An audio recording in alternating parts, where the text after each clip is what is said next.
How do I find a partner? ఒక భాగస్వామిని ఎట్లా తెలుసుకోవాలి? అరేంజ్డ్ మ్యారేజా, లవ్ మ్యారేజా? లవ్ మ్యారేజ్ చేసుకోవచ్చా, లేకపోతే అరేంజ్ మ్యారేజే చేసుకోవాలా? చూసి లోకము ఇట్లా డిఫరెన్స్లో తీసుకొచ్చిందండి. కానీ నేను అంటాను, నువ్వు దేవుని చిత్తం కాకుండా లవ్ మ్యారేజ్ అయినా అరేంజ్ మ్యారేజ్ అయినా రాయి చేసి తలకాయ కొట్టుకుంటే చివరికి నీ తలకాయ పగులుతుంది. ద పాయింట్ హియర్ ఇస్, దేవుని చిత్తమా తెలుసుకోవాల్సిన బాధ్యత.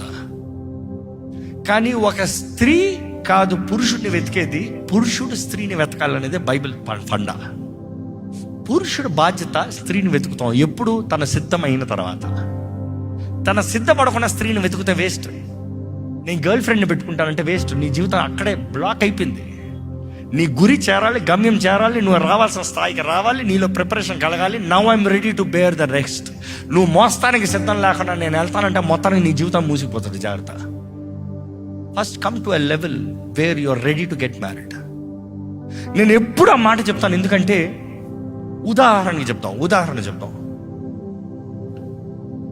నువ్వు ఒక 16 సంవత్సరాలకి ఒక అమ్మాయిని ఇష్టపడ్డావు.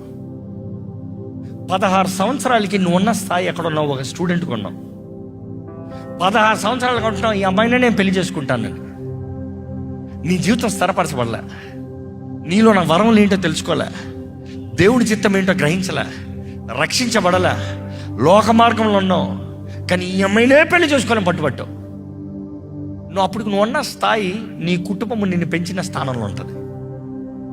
కానీ what if your calling is something great and దేవుడు నిన్ను ఒక గొప్ప స్థాయికి ఎదుగుని తీసుకుని వెళ్తున్నాడు. Do you realise the partner matters the most?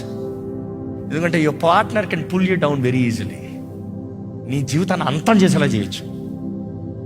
అందుకని అంటాను, before you find out yourself, don't be too quick to find out who you gonna marry. First get a purpose.